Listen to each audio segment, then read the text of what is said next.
Arise now, ye tarnished. Because it's time for another Bottom Shelf Gaming review. Hey guys, and welcome back to the channel. Nolan here with a little more content for you. It's been a while, you missed me? Look, I played a lot of games in the last year during my hiatus, but none had the same kind of hype and level of anticipation for me and I think the world than Elden Ring did. So I figured I'd come back with a review here and pump out some more videos consistently. So stay tuned for more reviews. Sifu should be coming up very soon as well. But for now, we're going to cover the phenomenon that has swept the gaming world. I have a lot of thoughts on Elden Ring, and you're about to find out all about them in my Elden Ring review. Without further ado, let's get started.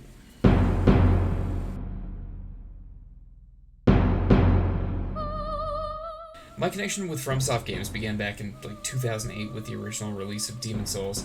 I was in high school, heard some friends talking about a game with a difficulty curve akin to smashing your head into a brick wall over and over again until you learn its moveset, and then of course bashing it a few more times for deigning to make an error.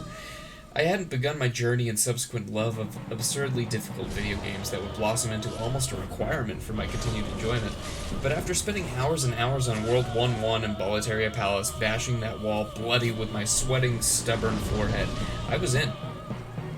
Ever since then, there hasn't been a game that FromSoft have released that I haven't played through and ended up platinuming. Except Bloodborne's Chalice Dungeons and DLC for some reason, though I plan to remedy this very soon. It's one of my favorite games ever, so I need to get back into it. Needless to say, though, I fell absolutely head over heels in love with the level design, gothic look, and tactical gameplay that demands reflex as well as proper planning in order to succeed. I'm someone who thinks that the FromSoft games have only improved in quality with each subsequent release, Bloodborne accepted because it's my second favorite overall. And then Elden Ring comes out, and it's beautiful. So to start, I have to say that when you compare this game to other current-gen exclusives like Horizon Forbidden West, the Demon's Souls remake, or Ratchet & Clank, Elden Ring just can't hold up alongside these graphical juggernauts. It's certainly no slouch, but you can tell where FromSoft's attention went in regards to making this game. Where it does excel graphically is in the color and the world design that make it more compelling to explore than any of the games I mentioned above. From the first moment that you step out of the introductory cave, you can see many points of interest all over Limgrave, the first area you step out into. The world is designed in such a clever way, as each and every one of these points of interest will be a place you can eventually get to, and the positioning of them on the screen almost tells the story of where you're going to be heading first and what you might encounter there. This kind of visual storytelling persists throughout the game, as each new area grants these kinds of glimpses and stuns you with wonder at what you might encounter. And these areas are some of the best that From has ever come up with.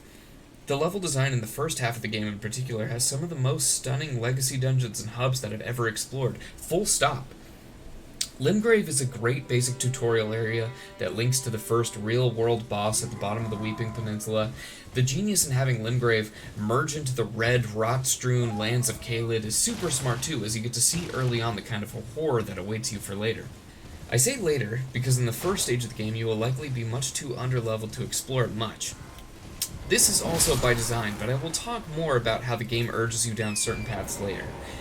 The vistas seem to go on forever, cleverly showing you large areas and clues to the future that won't be fully revealed for hours and hours into your journey, because this game is long. Every time you think you've uncovered the final piece of map, and every time you tell your buddy that you're about 90% done with the game opens up again and makes you a liar. That's what it does, really. This game just makes you a liar. Because your buddy wants to borrow the game, he wants to play it, and you keep telling him, I'm almost done, I swear to God I'm almost done, and then 3 weeks later, you're still almost done. You might find things like a well elevator that you start riding down, and it takes a shockingly long time to get to the bottom of this, and then it opens up and it's this beautiful underground area that has its own map, 3 separate parts to it, all these different particle effects and beautiful things. Like the underground almost looks better than the above ground. It somehow stands out even more with its ethereal skies and effects than the lands above. And then we get to the characters. In the past, FromSoft character designs always had this kind of doofiness to their look that makes you think they're just a card or two short from a full deck. And while I've always found the strange and almost uncanny valley design of these characters charming, Elden Ring makes them look much more human and much less unnerving. Specifically, the character creation is the best it's ever been, if you don't count the Demon Souls remake, and I was able to make a character that I thought didn't just look decent, but who I really got used to playing and wanted to follow through this game. I fell in love with this character that I made, and actually made someone that looked pretty close to what I was trying to make. And speaking of following through this game, gone are the familiar aesthetics of bonfires, being instead replaced by sights of grace, which, in a stroke of genius, are the most brilliant, shining color of golden yellow that stand out from the sometimes desiccated landscape. It's like a beacon of hope. It carries through the map screen too, because when you open your map, there's a line from one point of grace to another, giving you a hint of where you need to go next. And they're surrounded by a swirling cascade of yellow-gold particles, drawing you in and aiding your discovery of these vital checkpoints. You know, I talked about the importance of a good color palette in my Days Gone review, and this game doesn't suffer from any of the same problems. There is great variation here, and when Elden Ring decides it wants your attention, it gets it, and it doesn't let go. So, while the graphics are maybe not quite at the same level of some of the other games released in the last year or two on the newer gen consoles, I believe Elden Ring does more with its cleverness to stretch what it has, enough to be considered just as gorgeous of a game in its own right. So I've got to give the graphics a very solid 19 out of 20. Next we move on to sound.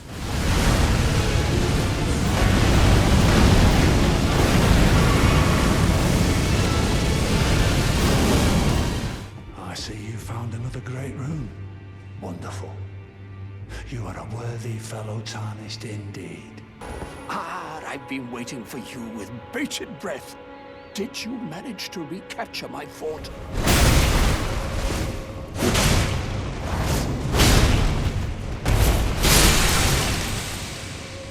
Listen, FromSoft is no slouch when it comes to putting forth some of the best work of our generation with both game design and sound. Everyone knows this, I feel like, at this point, and Elden Ring is no exception on this one. The sound design is a tale of two stories, with the various weapons, spells, and dialogue that come along with an action game like this, and then the bombastic and exciting soundtrack that accompanies the combat and accentuates it to a grand level. This is possibly the best work I've ever seen from FromSoft. There are certainly some reused assets here for weapons that appeared in previous games, but the sound work was well done then, and it still holds up now. The weapons have a meatiness to them that adds to the impact, from the trademark shing of a katana to the resounding slam that accompanies your Guts greatsword as it comes down at the end of a jump attack. The spells also have these great sound effects that add to the satisfaction of pulling them off. Their FromSoft games have always had a specific sound when an enemy is dead to smartly signify the end of a battle, if you miss any of the graphical cues. I find this move genius, and think it elevates simple sound effects to be almost a system of the game, serving a purpose while not being the only cue.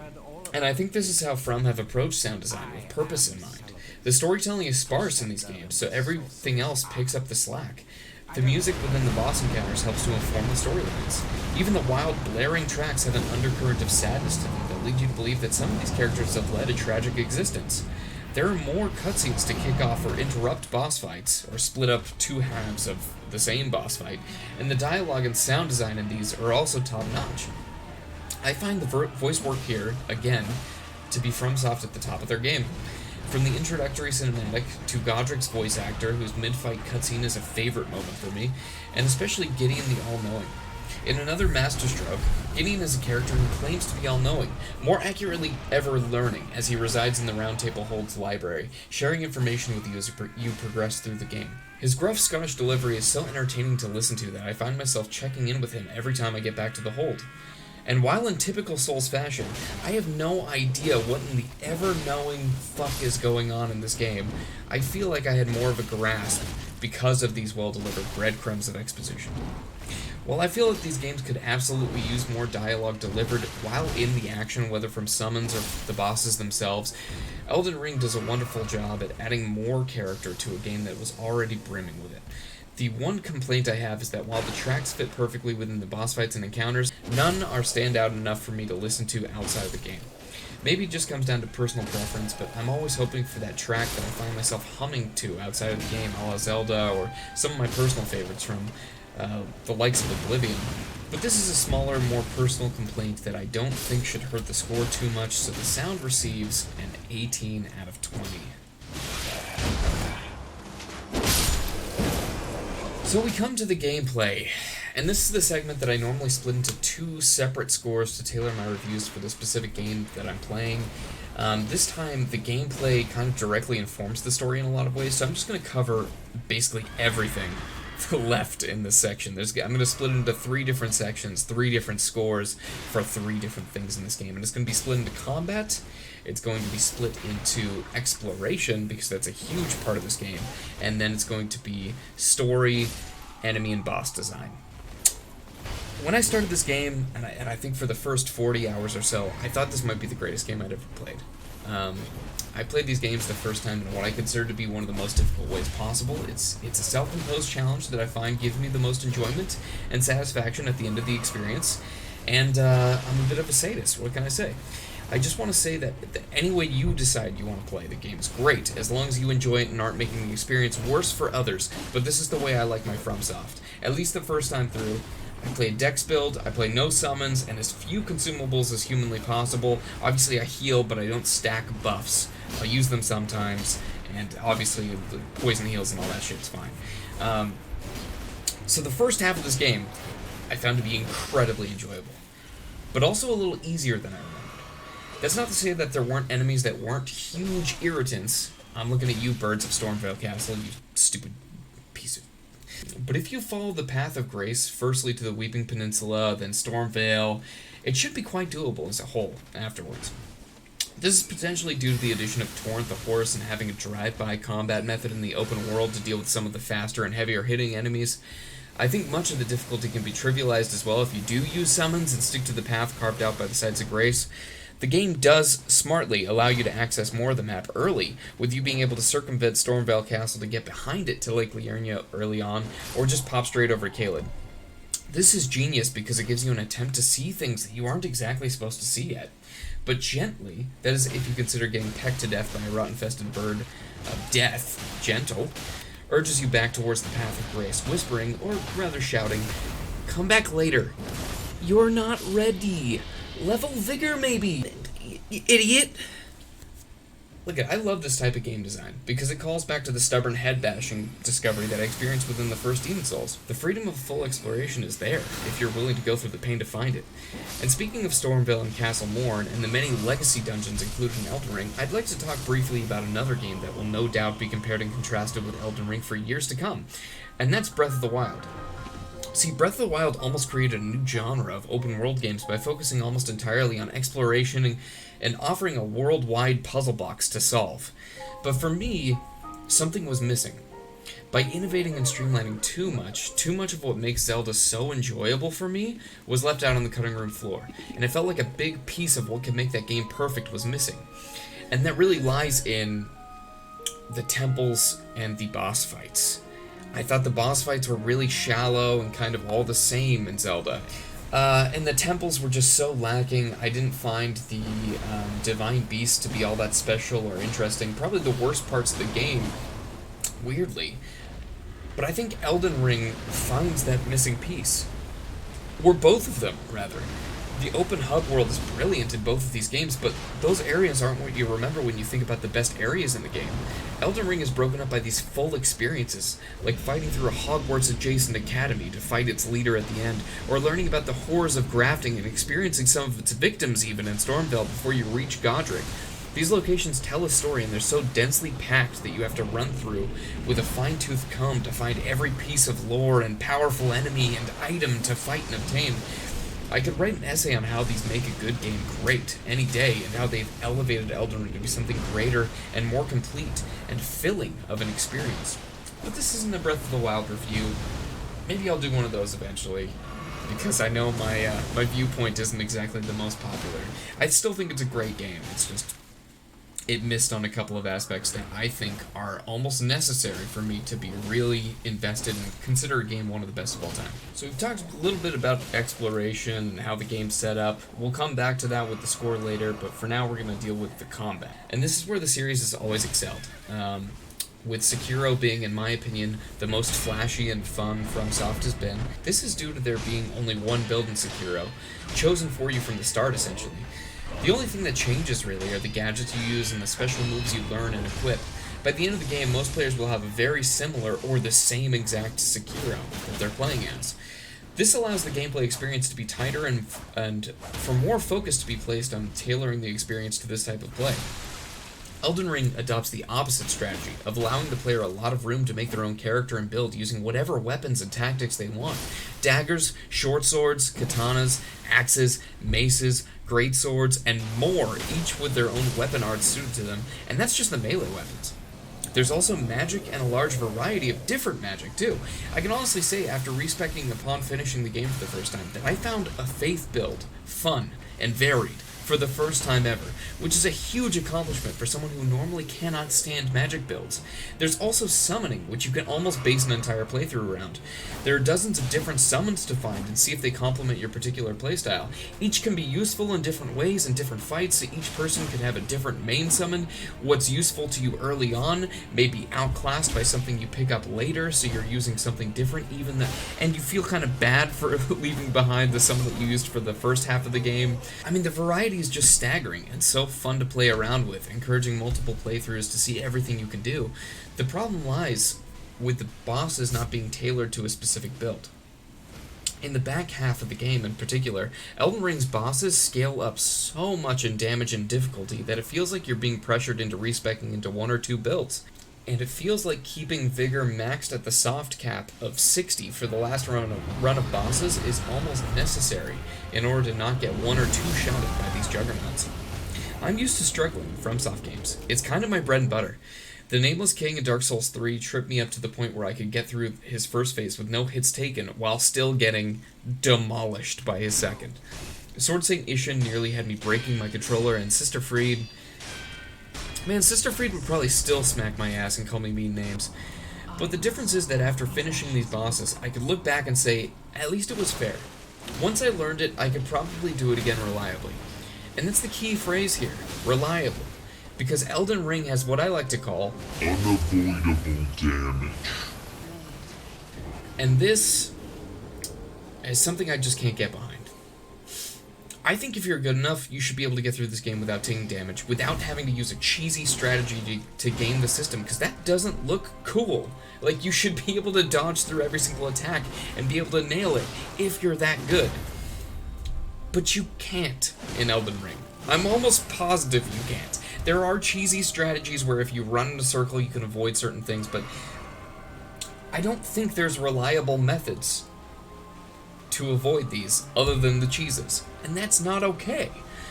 One of these fights is optional, but it has the single worst move I've ever experienced in gaming. The Elden Beast is the final boss, and it has this golden star move, which I still haven't found an eligible way to not die consistently to. You just kind of have to heal through it. But the optional one that I was talking about that is the worst thing I've ever seen is Melania. Her waterfowl dance bullshit has probably been talked to death about at this point, and it really should be, because this move is a death sentence for close quarter combat players if they are anywhere within range and they're not already sprinting away. Which is a shame, because it seems like she can do it at any time and with any frequency after she's down a third of her health bar. I don't find her healing power to be nearly as egregious as this move, as it requires you to sprint away from her instead of actively dodging, which is a really unengaging and unfun way to fight a boss fight. The satisfaction I received from beating her was short-lived because it genuinely felt like I just got lucky, and that the wall that I was bashing my head into over and over and over again gave in on its own accord, rather than me bursting triumphantly through it. My strategy for a lot of these late game fights was very similar, as the attack got so fast and did so much damage that they either weren't worth trying to dodge through, or impossible to dodge through, and I just found myself running away from the attacks more and more. And with each boss where this was the best strategy, I found myself becoming less and less engaged, and less excited to fight more of these bosses that I thought I was going to be so in love with. Another issue is that at the halfway point of the game, from that point on, most of the bosses that you're going to fight, you've already fought. There's a huge issue with boss repetition in Elden Ring, often with bosses that really shouldn't be repeated. I have no issue with this if it's a boss in the early game that doesn't have a name, it's just like a regular foe that shows up later on as a regular foe. If it's a boss early on in the game, oftentimes it's going to scale well to be a regular enemy late in the game. That's fine with me, especially if it's fun to fight. Some of them are fun to fight, like the Tree Guardians. I think they're generally okay. It's just basically fighting the Asylum Demon over and over again, which kind of doesn't get old, but when you've done it 10 to 15 times, maybe it starts wearing on you a little bit. But this is more important when it comes to named and important bosses that should really only exist once for the sake of the world and the lore. When I'm finding a slightly different Godric reskin in an Everjail with a different name, I start asking questions. Like, how does this work within the lore? Even if this character was related to Godric, how would he have grafted the exact same things in the exact same places? Further, how is there another Estelle, a seemingly very important, named, monstrous beast at the end of a questline tucked away in some cave in the consecrated snowfield? I think that out of the near 100 bosses, there's only about 6 or 7 that don't have a repeated version. And so many of these repeated versions are a duo or even trio fight, which have never been the most fun things to do in FromSoft games. They've gotten a lot of complaints over the years of doing duo and trio fights, and you'd think they'd learn from it at a certain point. Sekiro did away with them entirely. I guess it's a different series, so you can say that's why, but Dark Souls 3 only had a handful. The DLC had a couple more. Sister Freed actually did it really well, and it was purposefully designed to be fought this way, a la Ornstein and Smo. But the bosses in Elden Ring don't seem built with this in mind. Instead, thrown together as though they needed to fill a space with a boss and thought, hey, why not two? Hey, why not two? Just throw in another one. Who cares? What, people don't like that? People don't like just fighting two of the same guy? Ah, fuck them. And here's the thing, the interesting locations are as front-loaded as the bosses too, as I almost rushed through the consecrated snowfield and the mountaintops of giants instead of taking my time to slowly uncover every piece I could from Lingrave all the way through the Altus Plateau. Through the last half, I started feeling a fatigue set in that I couldn't get past. The good late-game areas like the Halig Tree were still exciting to see, but the best game ever, Luster, was lifted and I could see the flaws set in. This game is not as perfect as I thought it was. But does a less than stellar fourth act to an already quite complete experience ruin it? I don't think so. But it does make it hard to rank when considered alongside every other FromSoft game. I have to take this into account. So, starting with the combat score, taking all of it into account, I give combat a perfect 20 out of 20 for its very few flaws. I still think Sekiro edges it out a slight bit for me because I like the tighter, satisfying experience with lots of parries and counters, but I also think there's plenty of room for both types of combat systems, and what Elden Ring does, it excels at in a way that's hard to match. It has the more exploratory combat system, and it makes you want to come back for more because you can play the game so differently from how you started. Something I want to touch on briefly that I didn't get a chance to mention in my initial writing of the review, but it went into the score overall, is the co-op and multiplayer in this game. And it behaves the same way as it did in past FromSoft games where you have to organize with your friends where you're going to be, where you put your summon sign, how they can summon you. When it works, it's a total blast. But I have to say, in an open world setting, this is annoying. Just let me play with my friends. I mean, it's been years at this point since the system has been around, so people have gotten used to playing around with it. But if you want to play the whole game through with a friend, or if someone is struggling so hard that they want someone to help them through the entire game, that's more fun for them than the regular single-player game, we should have a better option to do that than having to almost cheat the system in order to get it to work. It makes you more prone to being invaded in the first place, so there is a bit more challenge there. Then you have to fight someone who might be extremely overpowered or better than you combined as a team. Just put regular co-op multiplayer in the game. Just let me send out a PlayStation invite and have my friend join it. Please. That's all.